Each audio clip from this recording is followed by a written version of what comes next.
We just saw 49 kilometers an hour average for the first part. It's starting to drop a little bit now with these climbs here, but we're still going at almost 48 kilometers an hour. The team on the front, plenty of options, as Koen de Kort said. George Bennett, Matthew Ricciardello, maybe Dylan Teuns is feeling good. We've seen they've been consistent. Michael Woods, the Canadian road race champion, perhaps look as we come towards the top of this King of the Mountain. Arno Schmid trying to take the points ahead of Matthias Lebert. Very close on the line between those two riders. 5 points available, 3 for second and 1 point for third, let's not forget. And Wout van Aert, the green jersey and yesterday's stage winner, just coming back on this descent. Let's just take a little look at what's happened to Van Aert. He's had a problem. He has had a problem. It's hard to see what exactly the problem was. Maybe he had an issue with his chain, or maybe there was something else. There was at least something that he could fix himself, because obviously he stopped on the side of the road, and without assistance from the car he managed to do that. We're in a medieval town. I don't think Lascano likes riding in the group anymore. It seems that he came back to the group. He was alone for a while, probably thought, why aren't you guys waiting? Are we in this together? Inside 30 kilometers to go, 7 strong riders.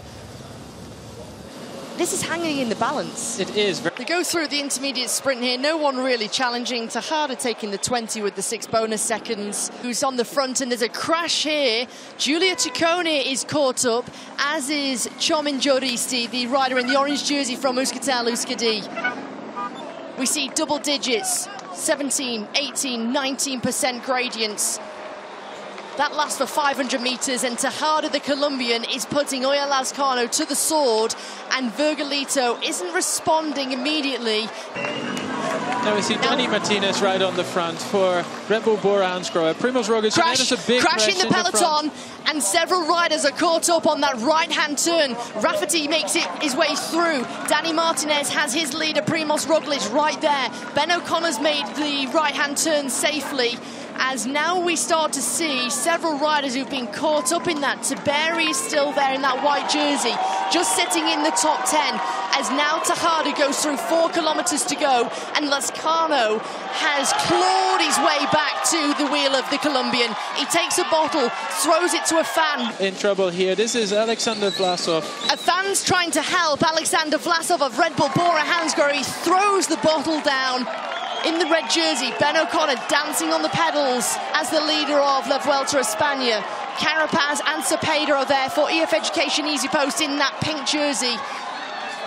Roglic really pushing the power and really challenging everyone else, but Ben O'Connor is really strong and so far has been able to match. And behind, the gap at 30 seconds, Roglic is taking this opportunity on the Sierra de Cazorla to try and gain time on Ben O'Connor. Away. Now we see the first of these 3 riders being brought back. This Virgilito now, he's done a tremendous job today. It's now Primoz Roglic followed by Enric Mas. They have passed Harold Tejada. It is now 2 riders in the lead. It's Primoz Roglic and it's Enric Mas. Tejada in the saddle, almost pedaling squares, a long day out in the breakaway. His dreams, his heart is shattered.